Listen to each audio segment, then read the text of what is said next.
Hello, I'm Gwen. Welcome to episode 2, part 2.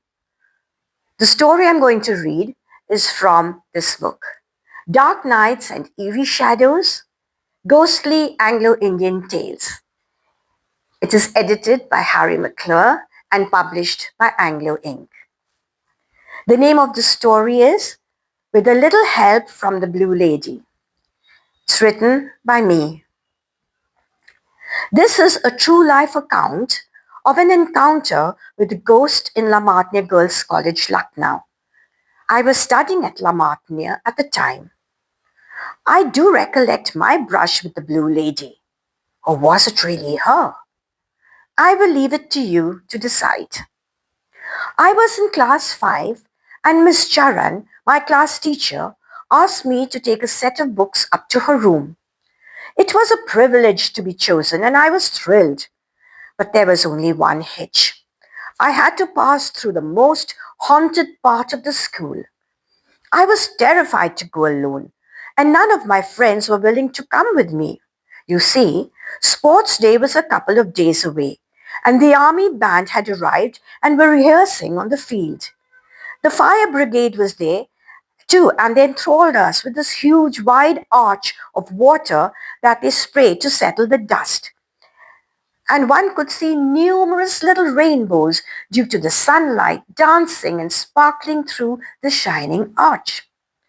There was no way anyone was going to accompany me to Miss Charan's room. So, picking up the set of books, I was determined to get it over with on my own. I passed through the dining room. It was very quiet. I passed the prefect's room. This was quiet too. I stood at the bottom of this huge Victorian staircase and looked up. I had only 2 flights of stairs and 2 landings to conquer. On my right, pinned high upon the wall, was this very imposing stuffed crocodile. I believe it was captured in our school moat. Taking a deep breath, I hurriedly climbed the stairs. It was simple, and soon I had reached the entrance of the dormitory. I had expected to see an ayah around somewhere, settling the beds or adjusting the blue counterpanes. But I was completely alone. I quickened my steps and walked right through the first dormitory. I took a left turn into the second dorm, right turn, and out onto the terrace and sunshine. I placed the books on the floor by the door, and then I felt an odd sort of heaviness around me. Half my task was done now. All I had to do was to sprint downstairs. So why be frightened? The very thought actually frightened me, and I hesitated as I entered the dormitory. For some reason, fear had overwhelmed my whole being, and I could not move. Suddenly, across the room, I saw an ayah standing near the French window quite close to the entrance I had just used a while ago. Ayah, I called out. She turned and looked at me, and with a slight nod of her head indicated that I should follow her. I was so relieved that I actually skipped to the entrance, and we both made our way down the staircase, with her leading me all the way down to the very first landing.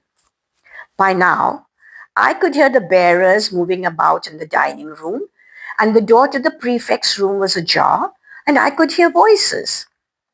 So I felt braver. I remember darting around from behind her and just calling out over my shoulder, "Aya, ab theek hai, hum ja sakta hai." All right, Aya, I can go now.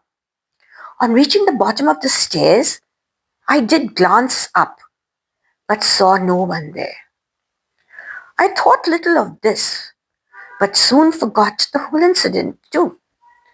Much later did I realize that I knew Muni Aya and I knew Bitty Aya, and they were not the ones that I saw who helped me. Also, they wore white saris with blue borders. But this ayah who helped me had a full blue sari, and the blue was the color of a faded tunic. Besides, it wasn't exactly a sari because it appeared to be draped like a tent. Just seeing her there dispelled all my fears, and besides, she had brought me downstairs safely. Was this the blue lady? Well, I'll never know for sure.